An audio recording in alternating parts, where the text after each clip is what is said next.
Good afternoon. Today is April the 24th, 1984, and we are here at the University of California at Berkeley. I'm Charles Wagley from the University of Florida Department of Anthropology. The Wenner-Gren Foundation and the University of Florida Department are producing a series of videotapes on the history of anthropology for the use of students and researchers in the field. We are fortunate today to be able to talk with us the Sherwood Washburn, Professor Emeritus at the University of California. We will be talking about early influences that have shaped Dr. Washburn's career, how his ideas and projects developed, and the present state of anthropology. I'd like to start the discussion, Sherry, by asking where you did your undergraduate work. Well, I did my undergraduate work at Harvard University. I was one of Dr. Hooten's students. But long before I went to college, I had been working in the Harvard Museum of Comparative Zoology. And in vacations from high school, I used to go and work there. And I was greatly encouraged by the director of the museum, Dr. Barber. And so I had a long start before I got into college at all. And in retrospect, I think this was terribly important because it kept me out of a lot of purely anthropological problems, where there was a great deal of controversy at the time, and kept me more in touch with general zoology. In an article that you wrote, you made the statement that you knew Professor Tauser before you actually took up formal studies in anthropology. He was a friend of the family. How did that come about? Well, I never heard of anthropology, as I guess was the case of many people at that time. And Professor Tauser was an old friend of my family's, and he was also my freshman advisor. Oh. And he asked me around to his house for tea, and this was tea. This was not cocktails. This was genuine tea. And this was very pleasant, and so I decided, well, heavens, I'd take his course and find out what it was. And at the time I took it, I was expecting to major in zoology, perhaps go to medical school. And I liked anthropology because it was a nice mixture of archaeology and customs and human evolution and so on, and I enjoyed the mixture. So I decided, well, I would put off all the necessary biology to go to medical school, and I just never shifted back away from anthropology. And I never regretted the decision. Actually, I never took any anthropology as a graduate student. I took some seminars, but I never took a course as a graduate student. I've done it as an undergraduate. So Hooten was your major professor within anthropology? Yes, he was. Of course, we all read at that time, Up from the Apes. It was the Bible, so to speak, of anthropologists in physical anthropology. Who else was teaching at Harvard that influenced you? Well, Hooten was the principal person, and Tauser, and then a person that nobody's ever heard of, Lauriston Ward, who was in the travel business, and he was taking Dixon's courses at the time Dixon died. Oh, Dixon was there too. Dixon was there. Yes. And the department asked Ward to continue these courses because they were simply short of teachers. Mm-hmm. And he taught for more than a dozen years. And he was a marvelous teacher. He used a case system, and he got us to discuss the material. It was not a formal lecture, the teacher saying this is the way it was. And so I've always felt that he was a very important figure at Harvard who was very much underestimated. He was not a publisher, he was not a professional anthropologist, but he was an excellent teacher. And he really understood discussion. I don't mean discussion of a arbitrary kind where you're asked to discuss something and you know darn well where the answer ought to come out, but he really got people to discuss and use the major monographs, particularly in archaeology. And then there was a very strong group of people in zoology. Romer was there at that time. I took both his paleontology and comparative anatomy. And there were a Parker in zoology, who was an absolutely top quality person. So it was a very exciting place, and very good. And I think in a sense, the physical anthropologists had an advantage because they had to go and work with all these people in other departments. And the social anthropologists, ethnologists tend to a much greater extent to stay in anthropology in a more limited sense until Kluckhohn got there, and then Kluckhohn promoted social relations, which again was an interdisciplinary. But that was after your time, really. Yeah, we overlapped. You overlapped with Yes. Kluckhohn. I got my degree in 1940. Yeah, well, I guess he was there. Yeah, he was there. Yeah, by that time. I should always remember Ronald Dixon because I had to memorize about the distribution of outrigger canoes in the Pacific, and it was this was on for the PhD examination. And of course, I met Kluckhohn very early, Yeah. who was very active. Who were some of your colleagues in graduate school? Well, Joe Birdsell, if you were just speaking of, was one. Larry Angel, Alice Bruce, Kay Young, a variety of people there. And Jim Gall, who was killed in the Second War. And Ted Lockhart, Doug Oliver. Oh, that- Yeah, It's quite a distinguished group. it was. That was just before the World War II. Yes. And we met, I remember, as we were saying, right after the war, and you had moved down to the College of Physicians and Surgeons at Columbia, and you lived right across the street from Columbia. And did you enjoy your work at, it was outside of anthropology, but I gather it was related to anthropology for you. Oh, I enjoyed the anatomy tremendously. And after all, if you look back at studies of human evolution, I mean, you find that most of the early people in those, people like Keith and Elliott Smith and Broom and so on, those are all basically MD anatomists, not anthropologists. Anthropology came in relatively late as far as the history of human evolution is concerned. So that the best of the anatomy was right up my alley. I mean, I really enjoyed it. And my early papers were all anatomical papers.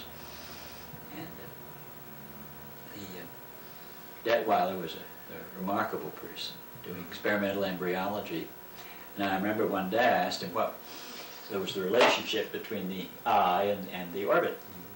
And he said, I don't know, but let's find out. So he then planned experiments where he did it, I couldn't have done it. He moved an eye from a large species into a very small species, and the orbit became 140% larger. A huge difference, and it showed that as the skull is forming in its early development, that the eyes and so on exert an enormous influence on the bone. Of course, later on, it's all the other way. The skull appears to be hard and stiff and firm.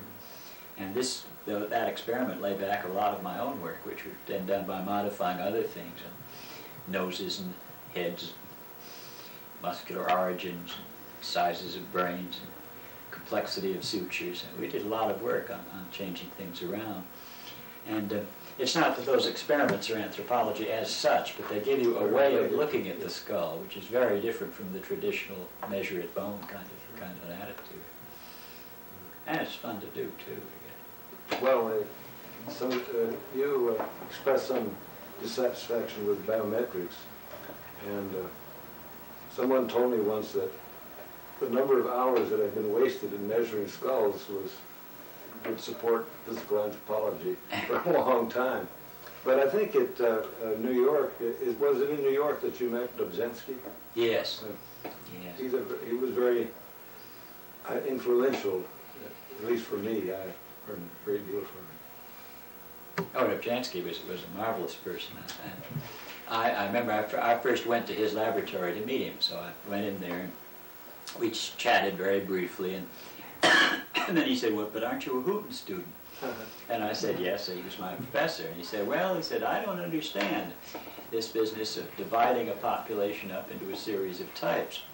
Well, later on I got to know Dobzhansky pretty well, and I would have recognized that tone of voice and been on my guard.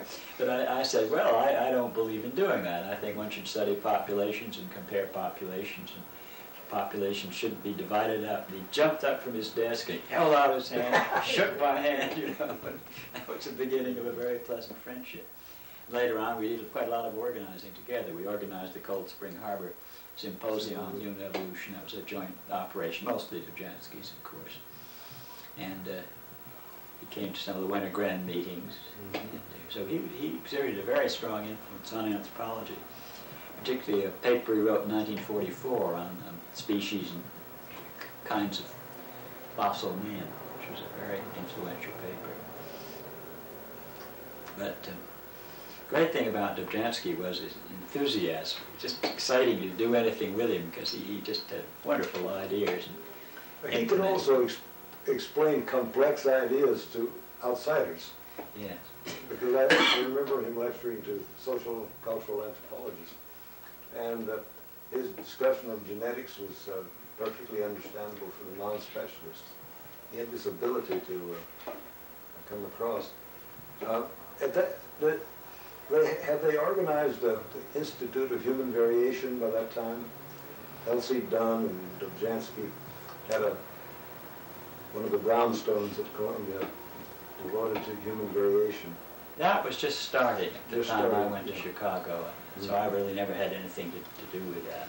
Well, in New York, I remember that you were, at that time, sort of leading against, shall I say, a battle, maybe overstated, against a man named William Sheldon, who was writing about varieties of human physique and human personality. And one evening at the Wenner-Gren Foundation, there was a debate on this. You sort of took the lead in this debate. Of course, Dobzhansky was also working against Sheldon. Was that a very important battle within biological anthropology, shall we say? Well, what you've had in study of human evolution in biological anthropology over the years is consistently a set of views which turn out to be mistakes later on, which attributed things that we would attribute to culture and to learning to biology. And one of the most persistent of these, of course, is the idea that crime is a biological factor, and that all you have to do to eliminate crime is to castrate people if that's the thing that needs to be done. And that incidentally, sterilization has been done in over 13,000 people in the state of California. These are not issues which are passed. And so that the study of Constitution was just the latest kind of wave of this sort of study. And I was very surprised that some anthropologists paid any attention to it at all, because it seemed to me such a complete repetition of earlier points of view which had not paid off. And to a surprising extent, the idea that social facts should be considered independently is something which is still very difficult for many people to get hold of. And my feeling is that you want to study social facts as an independent thing, and you want to study the biology as an independent thing, and then look at the interrelation between the two. One is not saying that there isn't an interrelation between the two, but one wants to get the social side clear and the biological side clear before one starts to say this is proves so-and-so. And the Sheldonian kind of typology combines, I think, just practically the worst that you can get. Well, that was sort of crude, wasn't it? Biometrics, weight, height, and shape. That's it. The degree of muscularity, the quantity of fat, and thinness. And obviously, if you look at those, thinness isn't something. Thinness is simply an absence or a small amount of the other two factors. Now, the modern sociobiologist is much more careful, aren't they? Oh, that's an entirely different thing. I mean, sociobiology started up for very good reasons. The problem was to account for altruism. I mean, why, if natural selection is what's determining the whole course of evolution, why should there be any altruistic behavior, which obviously is behavior against the genetic consequences of the person who's doing the behavior? And this was the root of sociobiology. So sociobiology is a mixture of good genetics and advances in genetics, but then when it gets applied to human beings, not to animals, you get right back into the same old problems that people want to attribute to genes, things which are determined by culture. And this is very strong in E.L. Wilson, for example, where he says that may well be genes which determine crime. There may well be. There may well be. And he's used some of my material in his most recent book. I don't understand what he's pointing to because he's talking about genes that he hasn't identified yet. Well, this is the basic problem in sociobiology, that there aren't any genes that are known. I mean, the genes are postulated, but that there aren't known genes. Another thing that people forget, shifting from animal to human, is if you're going to use a genetic explanation for things, there have to be very, very few exceptions. For example, 5% migrants per generation makes the system a random system. Well, it's very difficult to find any human system where you don't have more than 5% per generation exceptions to the rule that you're talking about. And take Napoleon Chagnon. I mean, he says about the Yanomamo, that this is a good example of sociobiology. Well, he also says that the headmen marry sisters, daughters, and other close relatives with amazing regularity because they're strong and fierce and nobody can prevent them doing it. Well, it takes very little of this kind of mating against the rules of sociobiology to make this mating system a random system. So the first thing you have to do if you shift to a human sociobiological system is to show that there is such a system, which is by no means an easy thing to do.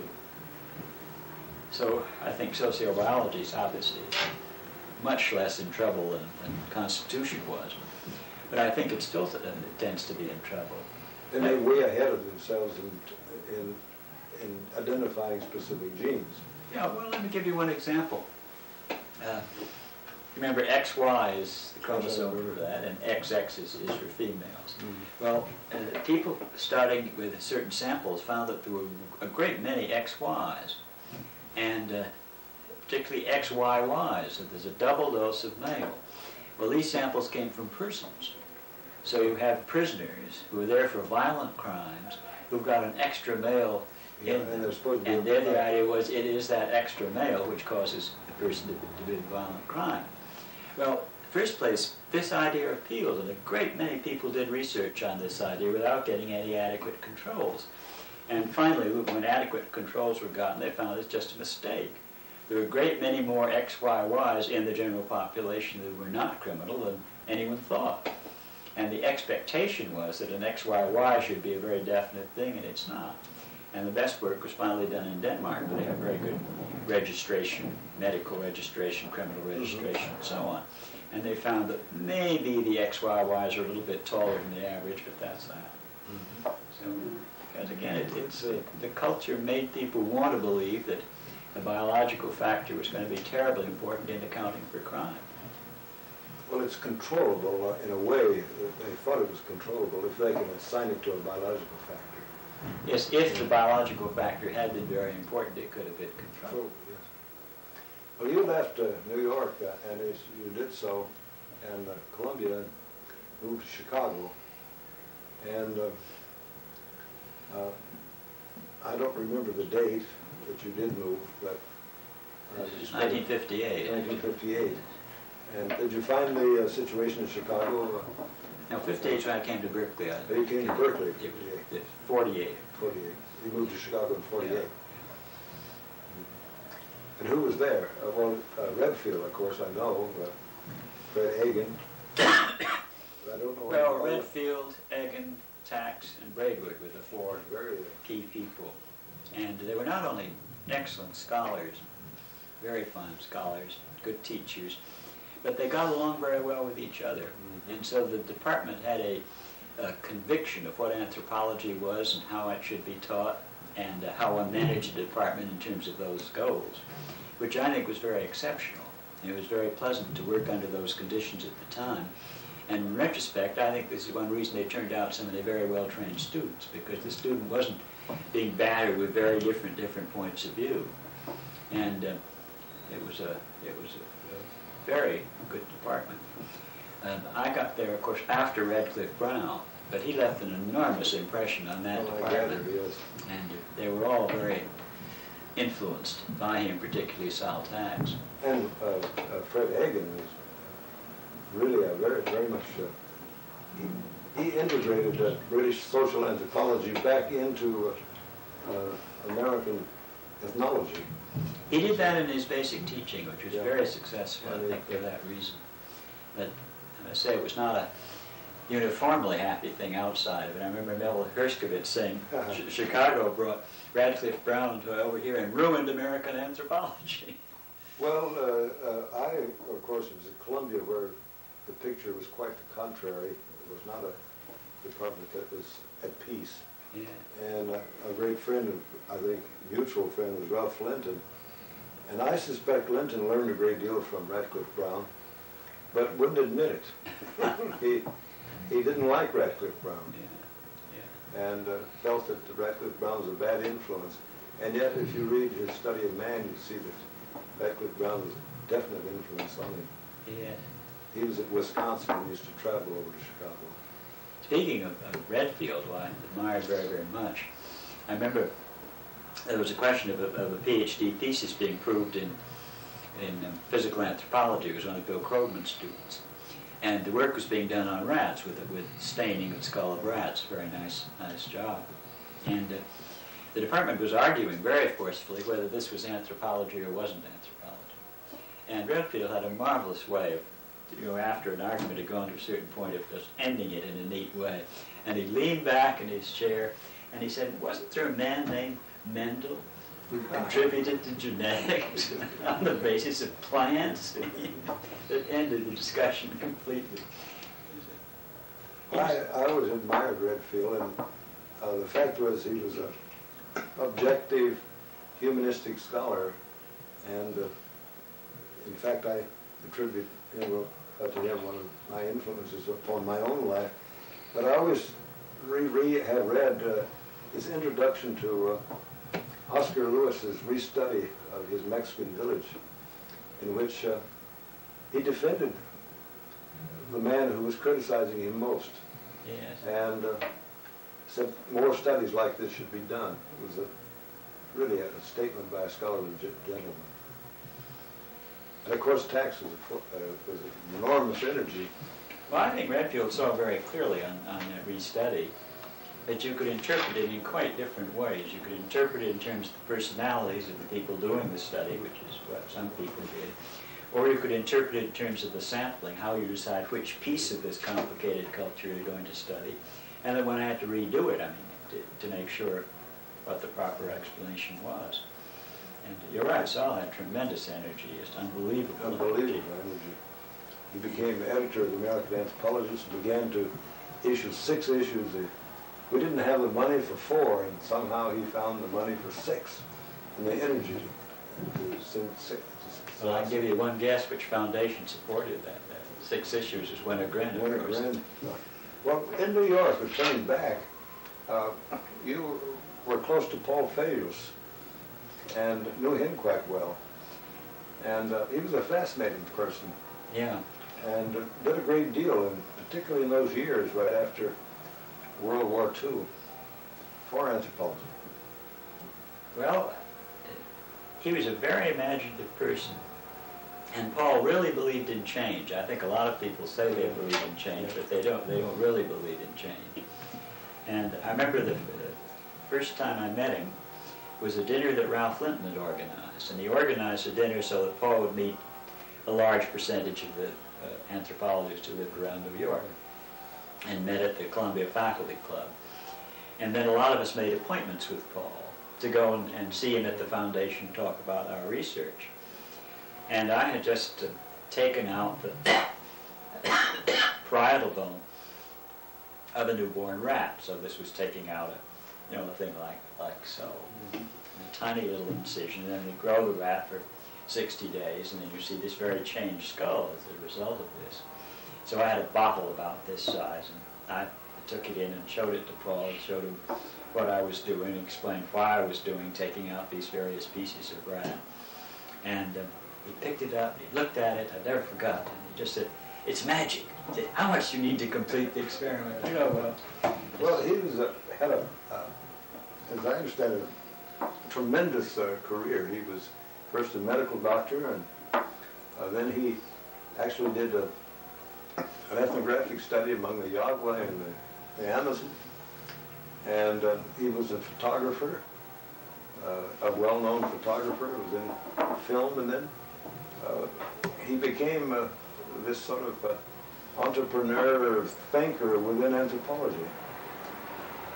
Well, he did amazing things. For example, he's the person that invented the, I forget what you call it, but the where you have the camera out on the end of a long pole, and you could move the camera around. What is the name of that? I don't remember. But that's called It's a boom, I think. The boom. That's right. Boom. And Paul also invented the notion of where you're showing the passage of time. You have a calendar and turn over the leaves on that, which became a standard sort of trick.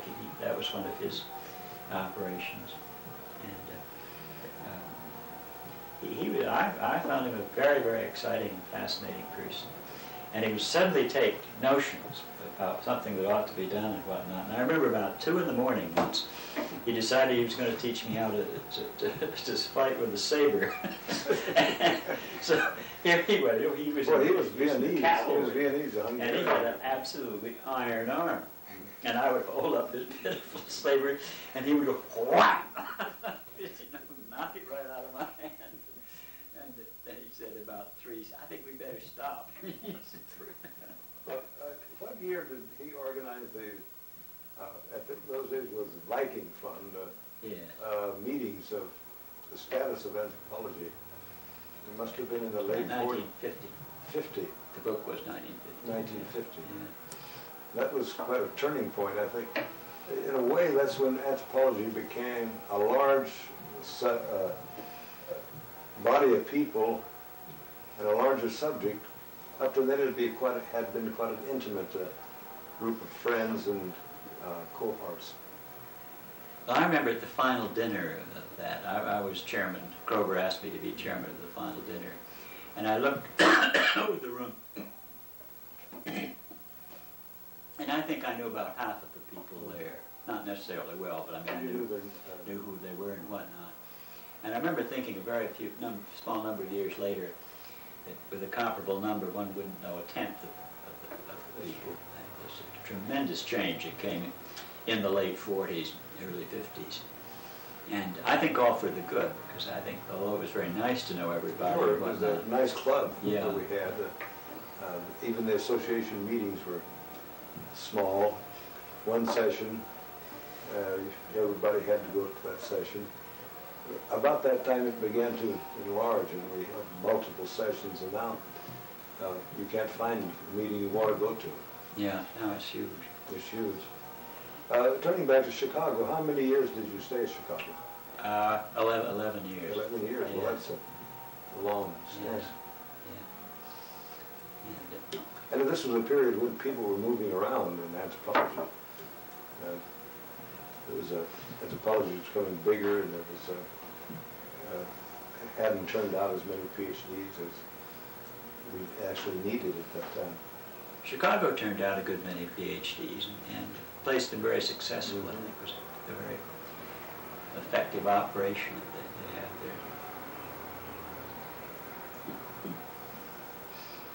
there. And you came out then to, did you go to the Center for Behavioral Science before you moved to Berkeley, or after? Yes, I did. I was at the Center for Behavioral Sciences. What year was that? 56, 57. Well, I was 57, 58, Yeah. so we didn't... Almost overlap. Almost overlap. Ted McCown, who was physical anthropologist at that time here at Berkeley, asked me to come up for luncheon at Berkeley. So I came up, and we had a very pleasant lunch. We were good old friends. And after lunch, and I could see Ted had something on his mind. He said, the department has decided that they're going to get a second physical anthropologist. He said, who would you recommend? So I said, me. Having fallen in love with California by that time. And Ted said, well, will you come if we offer you the job? And I said, yes. And I was very eager to get a place where I could keep monkeys, which I couldn't do in Chicago at all. And also it was time for change. See, I've been there over 10 years. And so then we came out here the following year. And the appointment got stuck on the regent's desk, as appointments sometimes do. And every month I'd get a long handwritten letter from Ted saying, "Don't give up now, everything's all right, don't worry." He said, "Next month you get the appointment." Then next month I'd get a long handwritten letter saying, "There's a slight delay." And so this went on until May, I think it was. And of course I'd resigned from Chicago. Oh, you had resigned from Chicago. Well, the Center for Behavioral Sciences was a great gift to the West Coast universities. It certainly was. Because the year that I was there was 46 fellows and 11 or 12 stayed in California. Yes, it was a rumor at one time that the Dean of Columbia said he was not going to allow any more of his staff to go out to the center. And Frank Beach, I think, stayed here after his. Frank Beach he was stayed, a colleague yes. of mine at the center. And a whole series of others. And an extraordinary number from Columbia, refugees from New York, who found out there was a different way of life. Well, now, these moves also have to do with your changing interests. You were working in New York on anatomy, but of course, as I understand it, you worked in primate studies before, well, in anatomy, in Borneo and Thailand. Yeah, I was doing mostly skeletons. Skeletons, so it was Yeah. comparative anatomy. Comparative anatomy. Then your interests begin to shift away from anatomy itself. Well, the emphasis in comparative anatomy changed primarily to trying to understand adaptation. Oh. And as soon as you leave, the bones as such, and you're going to try to understand adaptation, then you simply have to have the behavior of living animals, because you've got no other way to say how the adaptation works. And so we tried to incorporate the knowledge of how the joints worked and the muscles worked and so on with our traditional comparative anatomy. And the more you do that, the more you find you really have to change traditional comparative anatomy. Mm. So we then devised these experiments I mentioned before to clarify the details of this attempt to get a fit between the theory and the bones as we were seeing them. And that was a complicated thing and great fun. I must say I have enjoyed my career tremendously. It shifted from one interesting area to another. I think it's fascinating the way you've developed from one field within biological anthropology to another. And you've got to have a large number of students that are trained in both. Well, we tried to keep all the graduate students working on behavioral problems, but hopefully giving a very broad range of problems that they could work on. So my students have done very different things, again in contrast to, say, the traditional physical anthropology where everybody learned the same techniques. People who worked here did work on staining of bones, on the way the joints work, on locomotor patterns, field work, I mean, a wide variety of different things. And then if you've got 4 or 5 students around, they're all doing different things, they're all talking to each other, so there's a great deal of education which goes on in an informal and I think very effective way. And a lot of the newer techniques are very critical of the old techniques. So this prevented people just doing what had been done for many years before. No more measuring of heads as such. Well, I'm sure you could measure it, but you've got to say what you're measuring and why. Yeah. And there's an article that came out in the last Nature trying to prove that the man's closest relatives of the living apes are orangutans rather than chimpanzees and gorilla. And there's a long table in there, and I went over the table fairly carefully. I'd say almost every item in the table, in fact, is wrong, factually. Oh. It's the person that simply doesn't know anatomy. So that if he was going to do this operation, which he wanted to do, he would first have to decide how you do it. For example, you've got the interorbital breadth, usually which would be the space in here, as something. Well, it isn't something. I mean, interorbital breadth in some monkeys is solid bone. In other animals, it's where the sense of smell is, and big ethmoid bone, but without the column of solid bone. So by putting interorbital breadths together, You just have a mess. It's like talking about human families as if all human families had precisely the same distribution of males and females and children and so on. Well, who are some of the students you've trained that are now active in anthropology? Well, Irv DeVore at Harvard has probably been the most successful of my students. And now he's primarily trained by Saltax in social anthropology. But he's done, of course, monkey behavior. He was a student here or at Chicago? He was a student at Chicago and he finished here. Oh, so you moved. Yeah. And when I came back from the center, actually, Saltax said to me, there's a student here now who you've got to talk to. His name is DeVore. And I think he's going to be just exactly the person you're going to want to send to Africa on your primate studies. So I've got to know Irv. We discussed things and so on. Irv said, and I've forgotten this completely, we had a grant from the Ford Foundation, Barrows. And Irv said, I met him in the hall. And I said, Irv, do you want to go to Africa? And he said, yes. Well, I said, you can have $10,000. And I walked on down the hall. And at that time, that was a lot of money. That was a lot of money. So Irv and Nancy went out to Africa and spent the year. And we joined them, Henrietta and I, at the end of the year. But that was the sort of formal start of the animal behavior studies. And when you were in Africa, you did some traveling around, too. Yes. Is that trip or another? Well, it was an earlier trip, actually. Again, Paul Fayes sent me to Africa one trip. And on that trip, I got to know Professor Dart, who's an amazing person, and old Robert Broom, who was an extraordinary guy. He was about 80 when I knew him. And he had tremendous imagination and drive, and he was the person largely responsible for finding Australopithecines in the early part of that. And he said when he selected the Sterkfontein Cave and various other places to go and look for Australopithecines, he said, I knew if I didn't find them, it didn't matter because I'd get lots of other fossils. He was completely confident and calm about this. And he had a Australopithecine skull like so, and it had 2 bumps in it, as if it had been hit with a club. And he showed this to me, and then he looked at me very archly as he did and said, that wouldn't surprise you coming from Chicago, would it? Broom just loved things like this. I mean, he was always looking for fun and humor as well as the main thing. And he said, now when you're publishing a new species or a new find or something like this, he said, don't put in all the facts in the first publication or in your first speech. He said, save the best of them. And he said, then when people say, maybe you're wrong, pow, you've got them.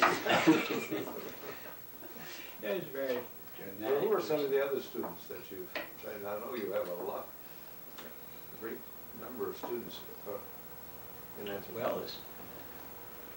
Well, Irv there, Holloway at Columbia, that's right. Alan Mann and Bob Harding at Pennsylvania, just going down the east, Don Sade at Northwestern, Russ Tuttle at Chicago.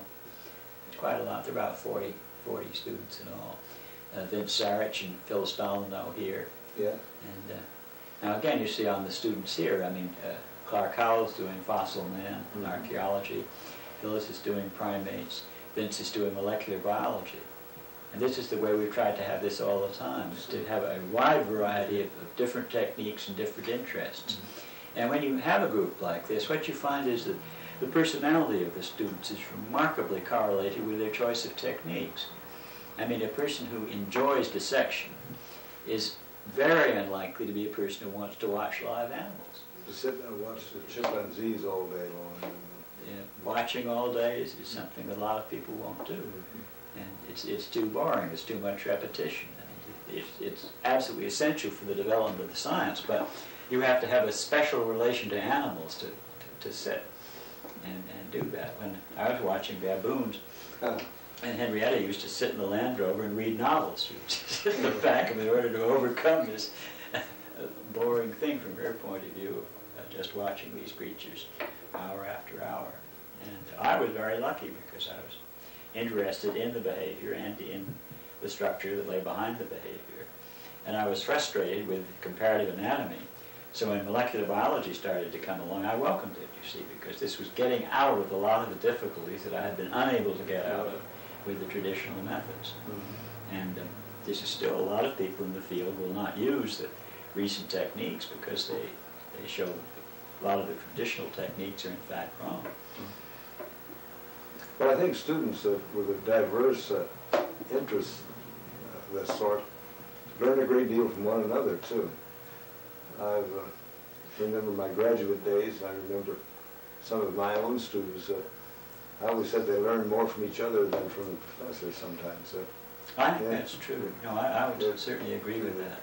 And also, again, in the physical anthropology, since when they take their work outside of the department, they're working with very different people in different other departments.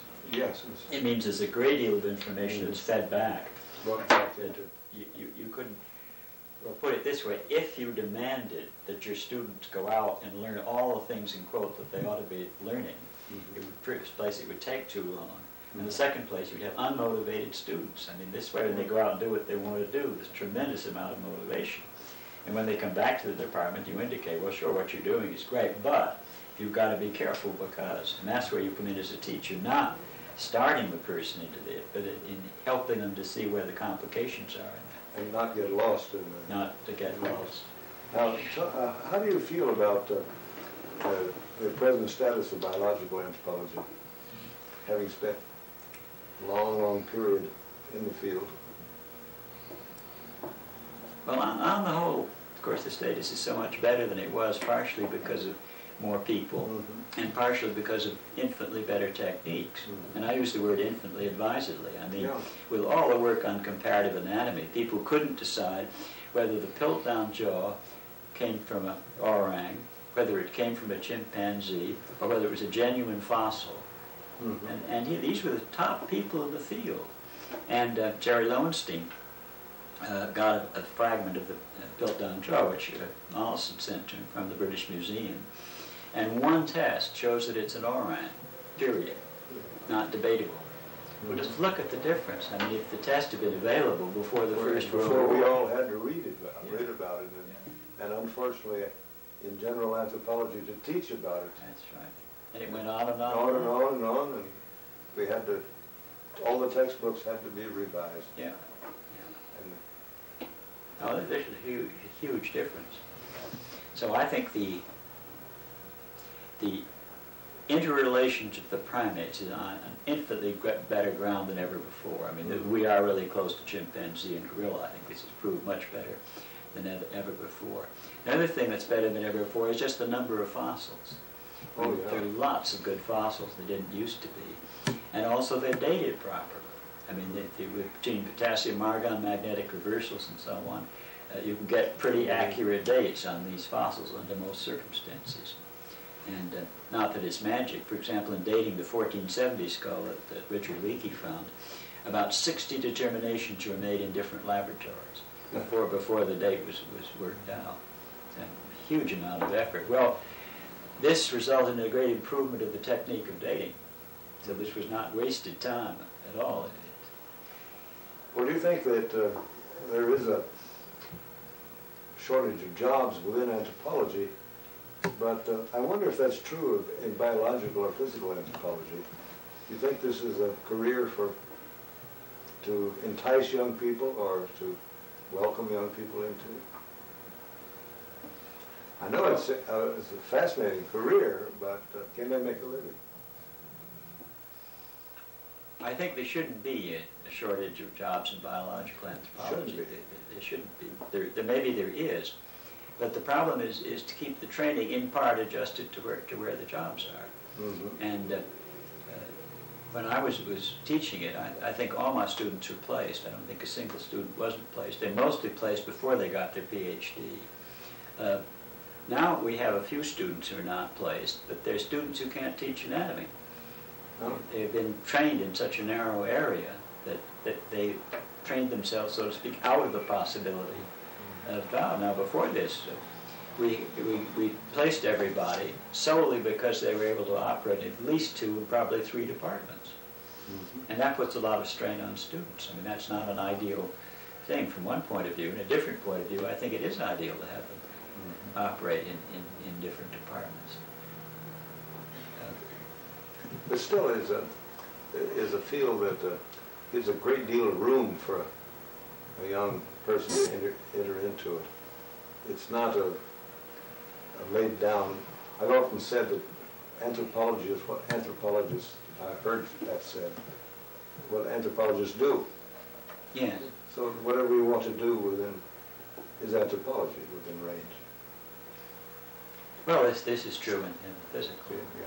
Because you see, if you take the demographic side and the analysis of populations and so on, you've got a huge overlap with social anthropology. This is one extreme.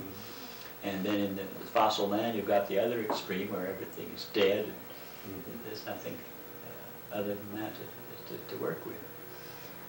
I think the problem is, a problem is that what you were mentioning this earlier, that the kind of genetics that Dobzhansky explained to you was easy to understand. Easy to understand, but Well, that's not true of molecular biology. no, and DNA. And this is really going to put a strain on the field that it's never had before. The top quality people in a lot of physical are going to know things which they will find practically impossible to explain to social anthropologists.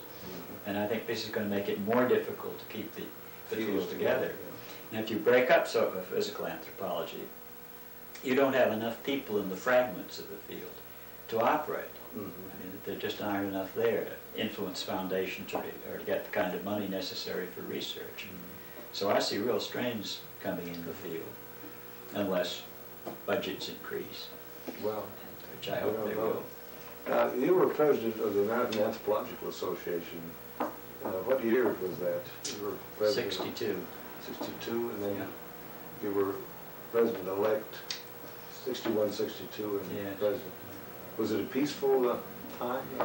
It was completely peaceful. This is the surprising thing, what you had, thing what happened in the later 60s.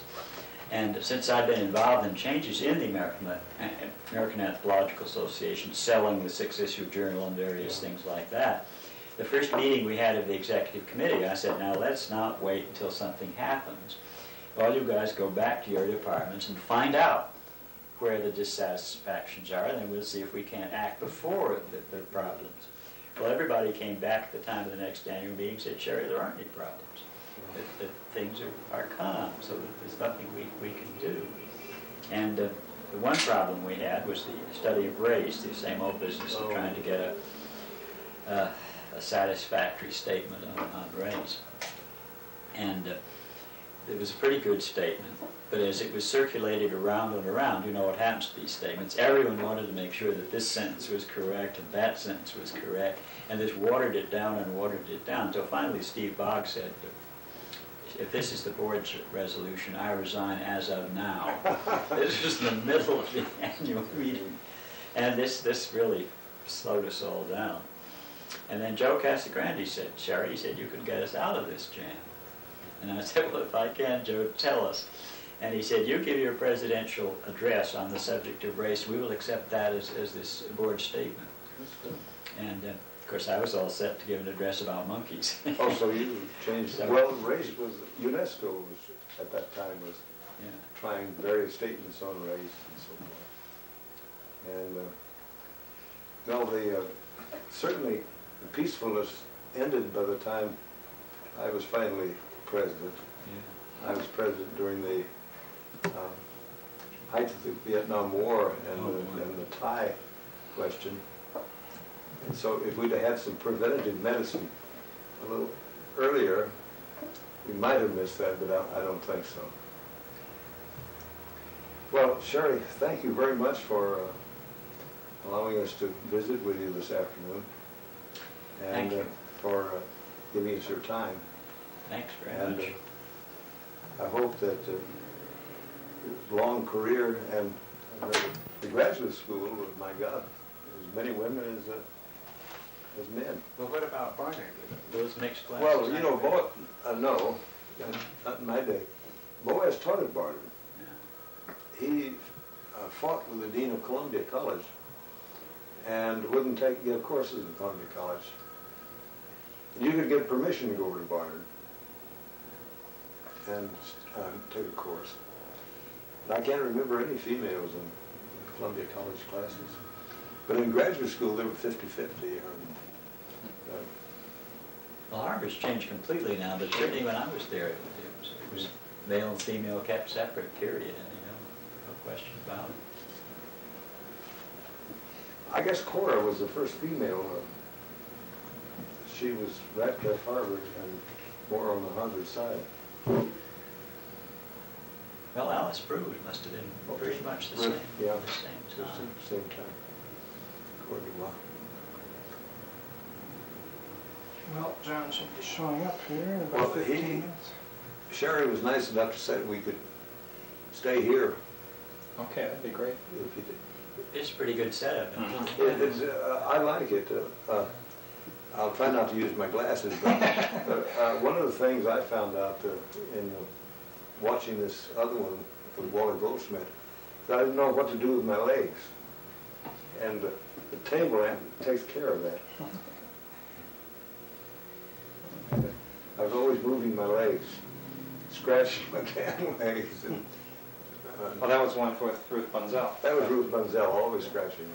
I just remember Adlai Stevenson putting his legs out and his holes in the bottom of his shoes. Another wonderful thing on Adlai Stevenson, when he was upstate New York and he didn't know any of the local politicians, and the loudspeaker was on, he didn't realize it. So he said to one of the people who was directing his campaign, he said, "Who's the representative from this district?" And just went out. So then he walks out onto the stage and said, "My old friend Joe Doe." So everybody let out this whoop of joy.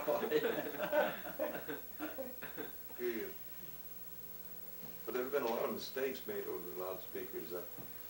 Oh, you remember that classic one in Chicago, the guy who told bedtime stories? Very popular. This was when we were there, so it's quite a few years ago. And he thought he was off the air. And he said, "That'll hold those little sons of bitches."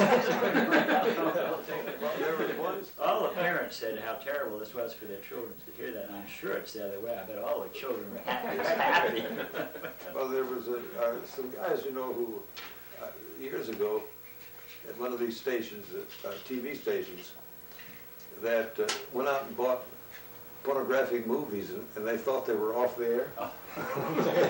And they did it for themselves, to see the pornographic movies. And all of a sudden they found they'd been on the air for quite a while. People started calling in. I bet they did.